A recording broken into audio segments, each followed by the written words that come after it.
All right, so we're at 4:30.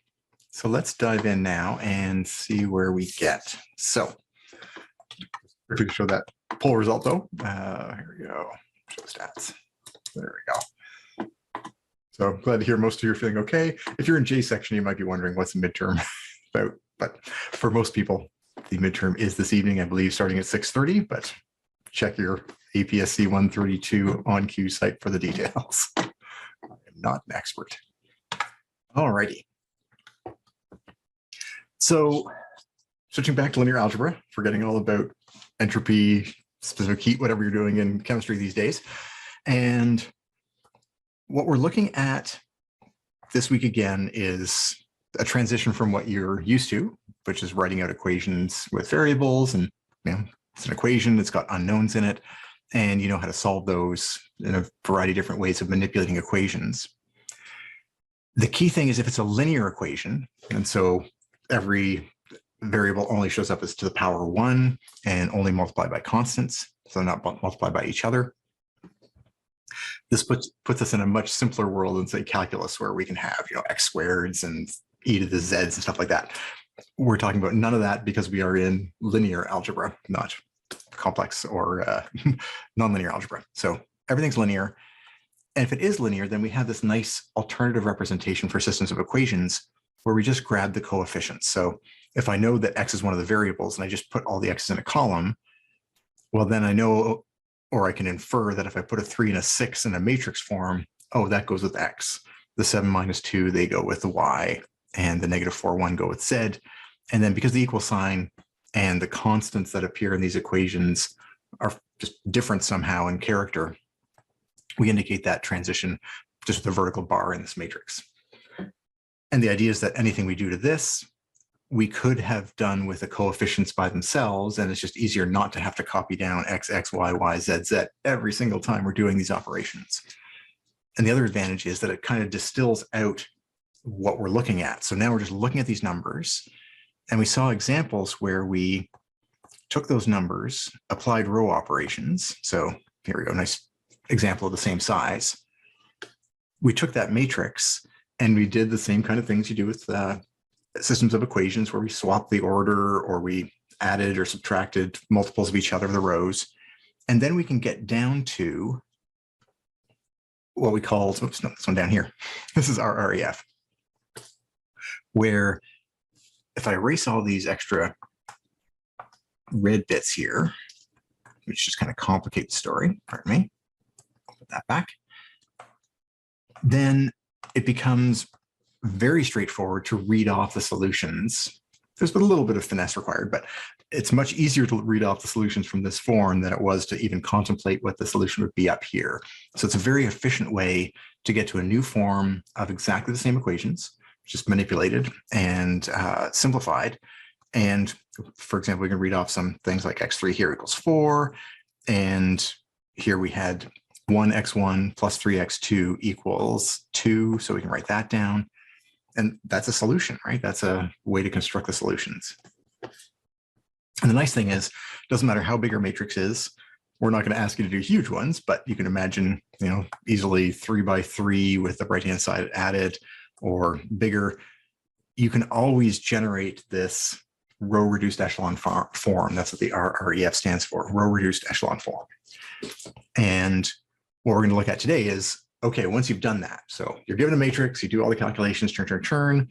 There's actually computer programs, obviously, that can do this too, because it's very mechanical, the kind of operations we're doing. And anyone who ends up in computing will likely have to program this themselves, probably in a second or third year numerical course. It's great character building. But it becomes a straightforward process. You start with a matrix with a lot of non-zero values, and you apply row operations until you get this nice structure with the ones. And again, the RREF is ones down a staircase, not necessarily all in diagonal, but if I have one here, then the next one has to be down and right somewhere, leading zeros before the ones. And a little more subtle, wherever there is a 1, there should be zeros in the rest of that column. Wherever there is a 1, there should be zeros in the rest of that column. And that pretty much defines the row-reduced echelon form. So what we're going to look at today is, okay, once you've gotten to the RREF, you can do it every single time. how do you then gravitate to what we were looking at before, which is the number of solutions to the system of equations? So we're going to flip to this one here. And I would like you to take a look at the system of equations. Think of it in terms of the variables. Imagine the equations that these 3 rows here represent. And then I'm going to ask you the question on clicker. What can we say about the number of solutions here?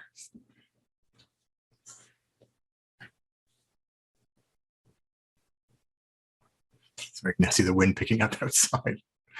I'm not sure if anyone's checked recently, but the Weather Network has, I think, 3 different warnings on. It's very excited by this whole storm front coming through. So interesting. Okay. So we are looking at about a third here. So only one answer is right. So let's take one more step. I'm going to pause that question, and then we'll try it again. But let me translate each of these just row by row into what it means.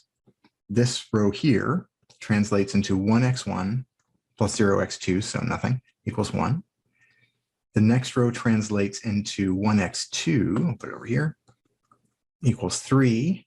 And this one here is 0x1, except put the zeros in, x1, 0x2s plus 0x2s equals 0, sorry, equals 1. That is the literal translation of the matrix form into what it means with variables. So I am going to reset that question. And if you want to take another stab at it now that you've seen it written out, see what you think.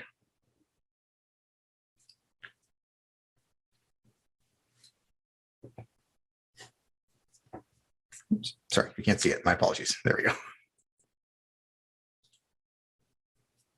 Excellent. Okay. Flipping over so you can see what's happening there. We had a big drive towards the no solution, and that is absolutely correct. This last equation here, 0x1 plus 0x2 equals 0, that's the equation 0 equals 1. Keep doing that. Or 0 equals 1. That's, I believe, on the scale of impossibles.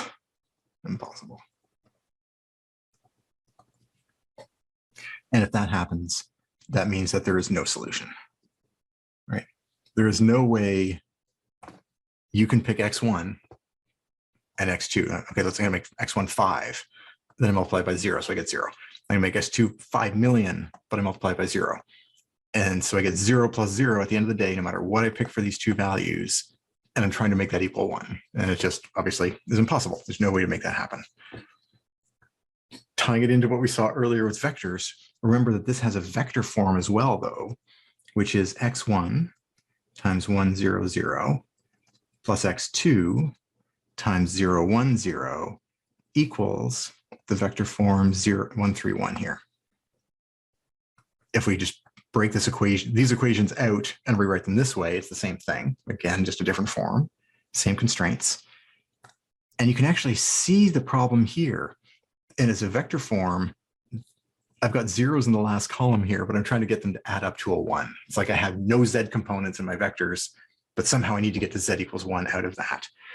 And this is the classic vector form of the right-hand side, 1, 3, 1, is not in the span of the left-hand side vectors, 0, 1, 0. And that's much easier to see when we've gotten to row-reduced echelon form. So whether you look at it like this, where you just expand it into forms of the equation with variables, remember you can always do that. So one of the challenges as a student is to go, what strategies do I have to understand how these pieces fit together? As soon as we wrote that out, a lot more of you saw the connection to there being no solution. So do that if it helps. Remember, you can always translate this. You don't have to look at this cold. You can translate it back to the variable form. Or if you're getting more comfortable with vectors now, you could translate to the vector form and you'd see the same issue, though a little less obvious, I think, that I'm trying to build a z component of 1 out of building blocks that have zeros, and there's just no way to make that happen. So that set of equations has no solution. And we're going to see this later on, conferring as well. But in general, if you have a row of stuff, I don't care what's up here, but if you have all zeros and then some number that's not zero in the right-hand side, that's going to be the case for no solution. All right. For exactly the same reason, if you have all zeros in your coefficients, just like we had here, and then a number on the right-hand side that's not zero, well, then you're going to be out of luck. There's no way to make that, to solve that equation. Or it can be vector form. You'll have some last component that you're trying to reach that's not zero, but you have all these zero components in the other vectors. You can't build that either. So that's one case. Guess what we're going to do next? We're going to look at some more cases. So here we go. Let's take a look at this next version. I've activated a new clicker question. Try to identify the number of solutions for this particular RREF form.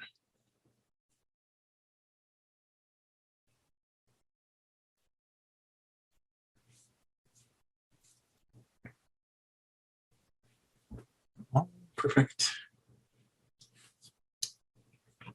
That's nice and solid. So yeah, there's one solution. That's where mostly are. Sorry. Oh, I've collected wrong. My apologies. Thought I'd change that one. Sorry. Let me hide that. There's exactly one solution is correct. You're on the right track with that. And again, just to highlight how that works, we can now translate the first row into x1 equals 5. Sorry. Oh. It always helps to write out the variables attached to each column for clarity. Second line is x2 equals 7. And with the right-hand side equals 0 is not an issue like it was last time. If you have a non-zero, weirdness happens, there's no solution. But what this equation here translates into is 0x1 plus 0x2. Oh my goodness, whatever x1 and x2 are, when I add up 0 of each of them, I get 0. So that's just a blindingly obvious statement relating 0 with 0 multipliers. So you can basically ignore all 0 lines or rows because they just represent this kind of equation here. And so our solution is just this. Ta-da! x1 is 5, x2 is 7, and we are done. So we really like those. It's a unique solution. And there's no extra work that has to be performed afterwards because we've identified all the solution, a value for each of the variables, and we're done. All right, let me know if there's any questions about that, but I think for most people that's fairly straightforward because just kind of read it off. Now, guess what? There's going to be a third option, which is this one here. Let's take a look at it.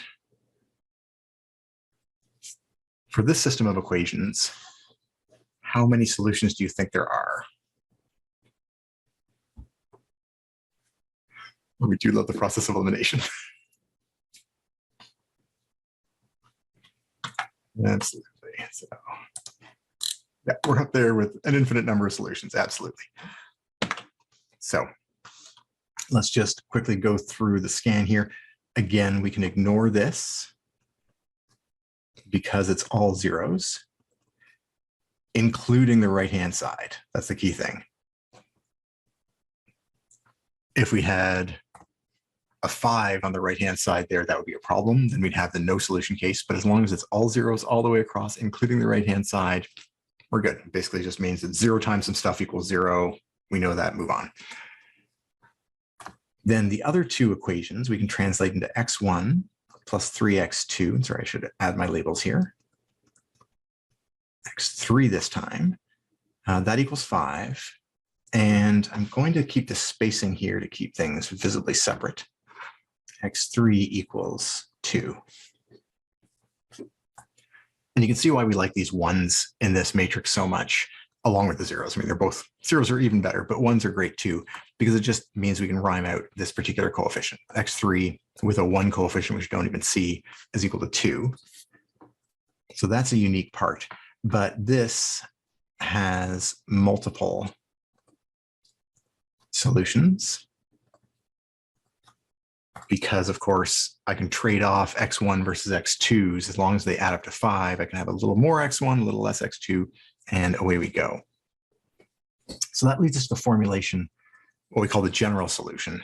So going back a slide here, the general solution is unique. So there's nothing really to do. It's just, this is my answer. x1 equals 5, x2 equals 7. In this case here, we have to be a little more specific about what we mean by the general solution. And what we typically try to do is, this is very much in the vein of calculus that you've seen before, where we define like a time variable. And let's see how this works out. I'll show you how it's done, and then you can feel free to jump in with questions. So first off, and we're going to get systematic about this in the next couple slides, we're going to identify the leading ones. So these are the leading ones. The column without a leading one is this one here. Column without a leading one. Right? So what we're going to do is we're going to define a variable that represents that. And just to avoid the x1, x2, x3 that we're already used and kind of distinguish it from that, what we're going to do is, let's pick t, because that's our nice sort of default other variable that changes as a real. We are going to let x2 equal t, and why x2? Because x2 was the variable that went with that column.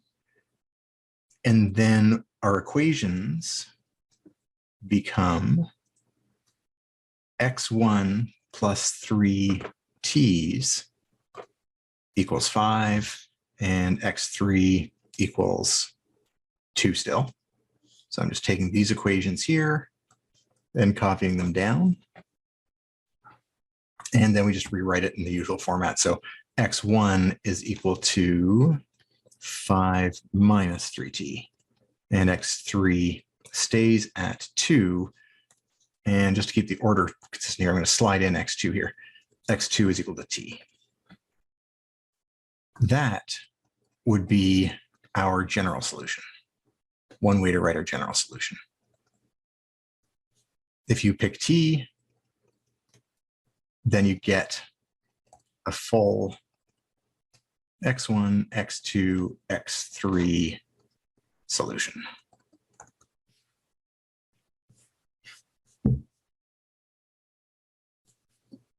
The idea being once you, yeah, I'll leave it at that. So I saw a question in the chat there. Perfect. So the x1 and x2 are not free variables. So the nomenclature we'd use with this is x2 is a free, sometimes called independent, I think on the next slide actually, independent variable. And then x1 depends on x2. If I know what x2 is, then I know what x1 is. So x1 is a dependent. And it's awkward. It's awkward because we talked about dependence and independence already with vectors. This is not the same thing. It's just really unfortunate that it kind of bleeds over those two terms. Anyway, this nomenclature isn't super critical. It's just a way to talk about the two variables and the distinction when we're solving equations with them. Also, x3 is kind of trivially dependent. Like it's not independent, that's for sure. I can't pick x3 any way I want. x3 equals 2, so I'm done. So we usually just include that in the dependent set. Anything that just has a value that is fixed forever and ever, no matter what the other variables are, we also lump into the dependent. The idea being, I can't really define x2 up front, but once I define x2, then I know x1 and I know x3 at that juncture there. So yeah, can't x1 also be the free variable? Yeah, so this is where I don't want to get too deep into the definitions here. Absolutely. If you picked x1, you would then know x2. So this is more a labeling that will always work for all systems. You can do it other ways for other systems, for this particular system, for example. I think when we take a look at some of the larger scale examples in the next few slides, you'll see why it's just easier to categorize it this way, but you're right, it's not a unique categorization. I could have picked X1 and then figured out X2, absolutely. And do the free variables always become parameters? It's the nicest way to do it, I think, because if you look at this side here just by itself, you're like, okay, I know where the freedom is. It's in T and it's in T. Okay, so I can pick a T and then I know everything else. If you do it with the same variable, I'm just going to erase this for a second. Do not copy this. You know, I could trivially say X2 in here and X2 in here, but then it feels weird. Like X2 is one of 3 variables. Why am I picking on it? Like, why does it show up separately? You can do that, but it just becomes and looks more awkward than if you say X2 is something. X2 could be one thing, and then that cascades in the other thing. And that sort of that distinction between one of the variables you're solving for versus a variable that you can choose randomly or arbitrarily. I think it looks nicer if you do it this way. It's a style thing. It is not a fundamental difference thing, because what I just wrote here and swapping out T's for X2s makes no tangible difference because X2 is equal to T, but it looks like one free variable, obviously T, and the things that come as a consequence of that, you know, things derived from that T variable. It just puts everything on an equal footing. So there are definitely alternative ways to play with this stuff, just like solving systems of linear equations. There's different ways to go through the steps and get to the same answer. This is just one way to portray it that's nice and consistent. You can always do this with every system of equations. So yeah, let's play with this and we'll see how you feel after a few more examples. Getting to the general case now. This is the version we talked about in that other system. And technically in RREF, this would have to be a 1 because we have our 0s and 1s. We're only allowed to start a row with a 1. So this should be a 1 if you fully reduced the matrix anyway. In practice, I often forget that because I can see if this is anything not 0, I'm going to stop and say, these 0 coefficients times my variables add up to 1 is impossible. If I add up to any non-zero value at all, that's going to be impossible. So I can stop. So this is going to be the no solution case.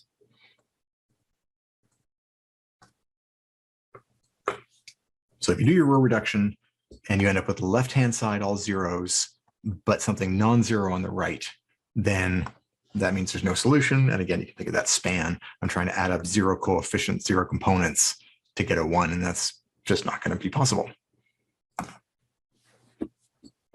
Now, if you have a solution, so if that case is sort of by itself, if you do have a solution, then we're going to do this categorization.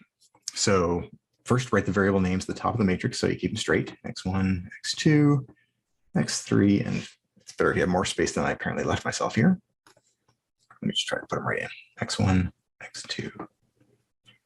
It's harder with typeset things because your handwriting tends to be bigger than the typesetting is. And then the right-hand side. There we go. So I didn't actually say this. I would actually add this. Circle the leading ones. Leading 1 in each row. So that's leading 1. Next row 0, 0, 0, 0, 0, 1. Next row 0, 0, 0, 1. Last row 0, 0, 0, 1. And you can see that staircase. So we've got that. That's perfect. And then the columns without a leading 1 here are these ones here.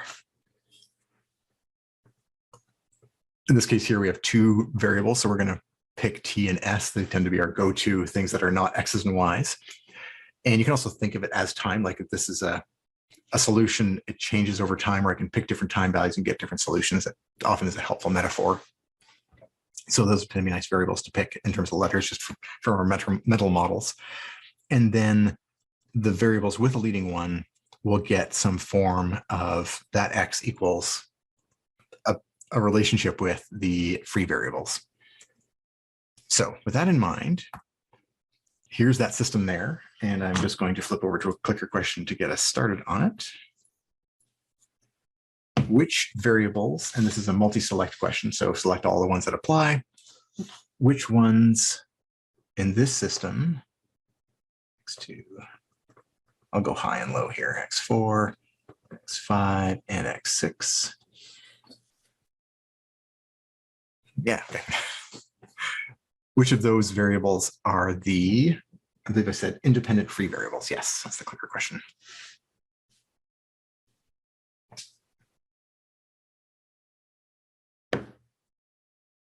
Excellent. Pretty solid off the get-go, which is fantastic. So x2 and x5 are the free variables in this case. Again, it's easier to identify the leading ones first. And then the columns without a leading one are going to be your free variables. They're the easiest, again, it's just easiest to set up the system for those. And in this case, I think you'll see why, rather than trying to say, well, it could be one or the other, no, it'll be easier every single time if you just pick those columns as your free variables. So let's set up the system here. X1, I did in blue here. Here, back on. Okay. X1 plus 4x2 plus 3x5 equals 2. So I'm just going to copy down each of these equations. And I'm not going to worry about order here, just or the spacing. I'm just going to keep it as is in a sort of tight format to make it more compact. X3 minus 5x5 equals 1. X4 plus 2x5 equals 8. And x6 equals 6. These equations here are just translating this matrix form into words. You could have a 1 here, it just might not be a leading one. Absolutely. So this 2 here could be a 1 as well, but it's not the first one in the row. So yeah, you got to be careful about that. The leading ones are just the first ones in each row. Yeah, fundamentally, you can get any number possible here. So 1 is certainly one of the candidates. All right. Now, if you look at this version of the system of equations, I don't think it's at all obvious what the sequence would be. Like maybe I pick x1 and then I can figure out x5 or something. That can be really hard to look at.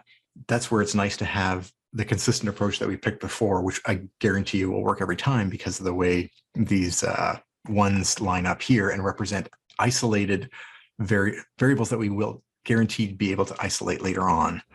So what we're going to do here is pick our x2 and x4, sorry, x2 and x5. We're going to let x2 be t, and we're going to let our x5 be the secondary variable s. So 2 variables that are not related to our x's. And then what we can do is write a stack of our solution. Equals, equals, equals, equals, equals, equals. We're going to combine these 2 things, these 2 sets. And let's do the easy ones first. So x2 is t. So x2 is t. x5 is s. So those 2 are kind of done for us. We just define them that way. Then, in fact, I'm going to do a bit of spacing here. Yeah, let's do a bit of spacing here. So I'm going to put t first, and then I'm going to put s a little bit later. And I'm going to put horizontal lines in here just to keep everything separate. There. Now, what does x1 equal? Well, x1 is equal to 2. And then I'm going to move these guys to the other side, and they're going to go negative. Well, notice what I have in here. I have x2s and x5s, but x2 and x5 both have names for themselves. And so I'm going to have minus 4x2s, but x2 is t. And I'm going to move this over further, apparently, because I can't judge spaces ahead of time. And then I'm going to have -3. I have +3, I move it to the other side, becomes negative. I'm going to have -3x5, but that's -3 s's. Okay. Then I can go to the next equation. X3 is something I can isolate. It's going to equal 1. But then I have negative 5x5s. Take the other side, becomes positive. Then the x5s themselves become s's, and I get plus 5 s's. X4, I can isolate. It's equal to 8 minus 2x5, which is minus 2 s's. This one's equal to s, and x6 is just equal to 6. And this is a general solution.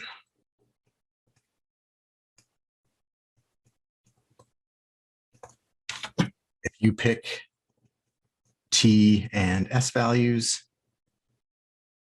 from the reals, you get a solution. Get a full solution. All right. Let me just pause there for a second. So with this RREF, what we're trying to do is get to a solution, x1 equals, x2 equals. There's a bit of a challenge when we have these infinite number of solutions, because infinite number doesn't mean all the solutions and everything's a solution. It means some very particular combinations are solutions and there's more than one of them.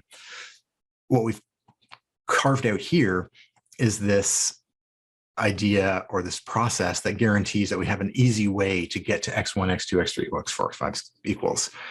The leading ones are variables that we're going to be guaranteed to be able to isolate. Like you can see, I have x1 here. I can move everything to the other side. And because of this going deeper in the theory than you want, the only thing x1 is going to depend on are the two free variables. Why do I know that? Because all the other leading ones that are dependent have zeros everywhere else. So whenever I have an x1, the only non-zero things I'm going to find in there are my free variables. And so that's why we do define our free variables as these columns here. And you see that worked out nicely. X1 doesn't depend on x2, sorry, it doesn't depend on the other dependent variables. It only depended on x2 and x5. X3 only depends on x2 and x5. X4 only depends on x2 and x5, or doesn't depend on them at all. This has a constant. Perfect. So as a follow-up there, yeah, if you have a free variable, if there is a free variable, there is a free variable or independent variable, and that means a column without a leading one. So scanning across, I got a leading one. Oh, this column does not have a leading one. Then immediately we can say there are an infinite number of solutions. Let me write that as a word. Looks better. Barring the case before of having no solution. If you already ruled out the no solution case and you got this far, then you're at the stage where you're looking at leading ones and saying, well, how many solutions could there be? All right.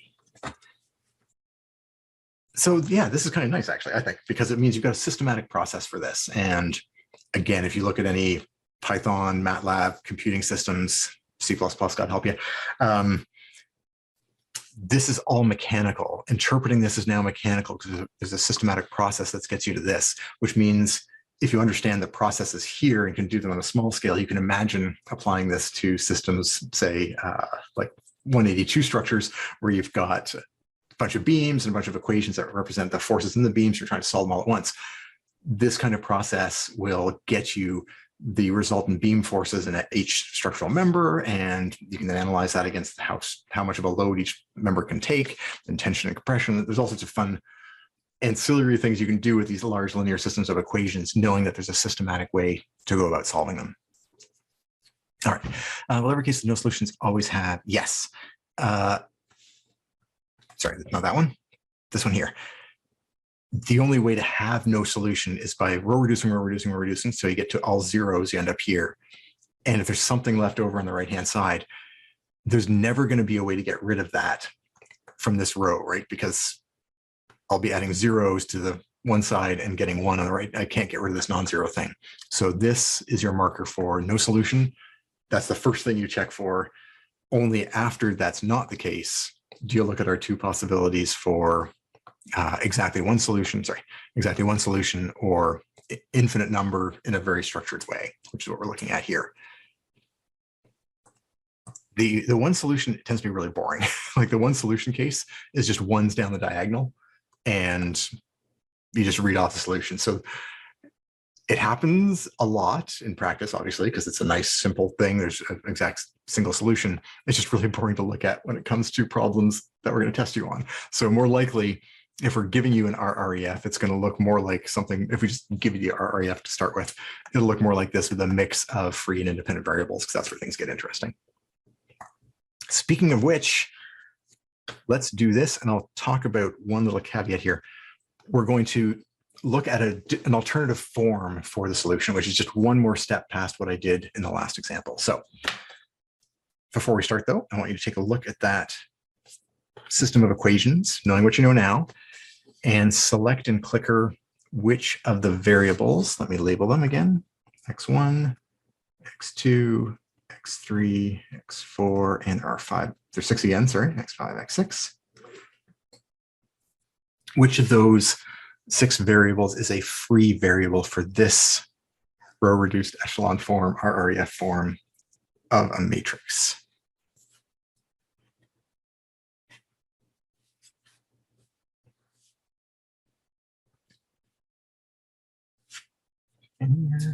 Perfect. All right, looking solid. That's great. Let's flip over to here. Show stats. There we go. 3 and 5 are what people are looking at, and that is absolutely correct. If you look at the leading ones, highlight those first. They're the easiest to spot. Then the columns that are left, x3 here and x5, are going to be the free variables. So, perfect. Let's let x3 be t and x5 be s. And again, we're going to have that nice structure that if you look at this row, it has x1 in it, and then x3 and x5, and that's it. You don't have to worry about the interdependence of the other variables. It's just x1 in terms of the other 2. So what we're going to do is the same thing we did a second ago. We're going to write our stack of variables and get our solution out of this. And I'm going to include horizontal lines here first, just to make it easier to parse as we're going down here. And this time I'm just going to go down the list because I think it'll make it easier not to make spacing mistakes. X1 has the most junk in it, so it'll be easier to write it out. So x1 equals -1. Well, not quite. It starts with -1, but it also has a -2 x3s. Bring it to the other side. I get +2 x3s, but x3 is t. So I'm combining a bunch of steps there, but let me know if you want me to go back into those details there. X5 also, right, there's this x5 in here, and there's 5 of them. What becomes -5 if I put it to the other side, and I'm calling x5 s for the purposes of our what do I get to choose freely. X2 has a similar kind of structure. X2 has a 7, so this row here, I have a 7 that goes with it. And then I have a 4x3, take the other side, it becomes -4x3, but x3 is t. I also have the -6, take the other side, becomes +6. It's x5s, but x5s are s's. Then we get our, fortunately, simple one. X3 is t. We said that ourselves. I want x3 to be t. X4 is the next row down. It is -5 as the baseline. And then I have 8 x5s, take the other side, we get -8 x5s, but x5 is s. X5 is s, so that's easy. And then x6 is equal to, it's -1. It's just a thing, -1. So you can write these down in a fairly straightforward process if you can do the mental gymnastics. I would argue that this construction from here is just a little bit easier than doing some of the row operations. Some of those involve a lot more multiplication. Here it's just copying and flipping signs. But we're going to take it one more step. So this is a general solution, and it's okay. But it's a bit messy to read But if you take a look at this in columns, you can see that we can write our x as a vector, which is our x1, x2, x3, x4, x5, and x6, especially when you get multiple variables like this or large systems of equations. It can be really helpful to represent this in a vector form as well. Notice I have a vector of constants here. Every element here has constants. Some of them might be 0, but they all are in there. So I could write this as -1, 7, 0, -5, 0, -1. And then I could say, well, how does the t get spread around? Well, the t gets spread around by having 2 of them in x1 and -4 of them in the next one, but otherwise none. Oh, sorry, with a 1 after that. So I could have a 2, 4, there's 1 t, and then the other equations have no t's. And then the s is a little more popular. It shows up in the first equation, -5 of them, 6 of them, 0, -8, and 1 and 0. This would be the vector form of the solution. Let's call it the general solution. Okay. And this form here, I mean, again, there's a lot of equivalencies going on. This is the same as this. It has the same information as this. They're just going to be different ways we can look at it. And if you think about the kind of things we often do, say in calculus, where we're looking at tangent planes and things like that, you can imagine I could build a grounding point and then have 2 vectors pointing away from that grounding point, and that defines a plane in 3D. This would be a plane in 6D. But this might be an interesting way to think about the solution as opposed to just the values. I can think about these vectors and what they mean in terms of the space we're looking in. So I saw a couple of things pop up in the chat. Let's go back to that for a second. Right. Does infinite solutions mean the right-hand side is in the span? Absolutely. And the left-hand side is linearly dependent? Absolutely. In fact, you can see that for this form, and there's some deeper stuff with going back to the original matrix that's less obvious. But if you take a look at these 2 columns here, I can build this column here out of it, right? If I have the, do not copy this down, this is just for your own interest. If I take the vector from the rows here, 1, 0, 0, 0, and the vector 0, 1, 0, 0, and then I put beside that -2, 4, 0, 0, absolutely, this is a linearly dependent set. You can just look at it, right? These 2 vectors here cover x and y, or x1 and x2. I can make any combination I like. Well, of course, I can make a -2 and a 4 of those, because I just take 2 of that, -2 of that, and 4 of that. So there's a linear dependence there. And you can do the same thing for this third vector here. If I take these 2 vectors plus this one, or all 4 of these, whatever, I can certainly build this, this other one where we define the free variable out of it. So there's a lovely tie back to the linear dependence of the starting vectors. I hesitate to draw too much attention to that right now, though, because we also have, the vectors here of coefficients, and then we have the vectors here of solutions, and they're different dimensions. So it can get a little meta and a little confusing if you try to think too much about that right now. But yes, the column vectors in our equation matrix, the coefficients written out as column vectors, they will be linear dependent if there's an infinite number of solutions, just like our earlier description of that when we were developing this whole process. Is 4t negative? Yes, thank you. That should absolutely be -4.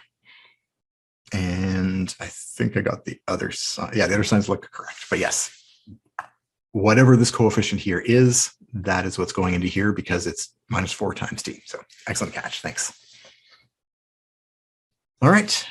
Yeah, I'm going to manage first space for that. Now, honestly, I think this next topic is big enough that there's no point starting it now, and you guys have a test to get psychologically and or academically ready for. So we're going to stop that there today. I'll stick around for questions, but otherwise I will wish you all good luck on your chemistry midterm. Those who are writing it tonight. So Thanks, and we'll talk about generating set spaces and coordinates on Friday before reading week. I expect attendance to be very high then. Thanks, and have a good night.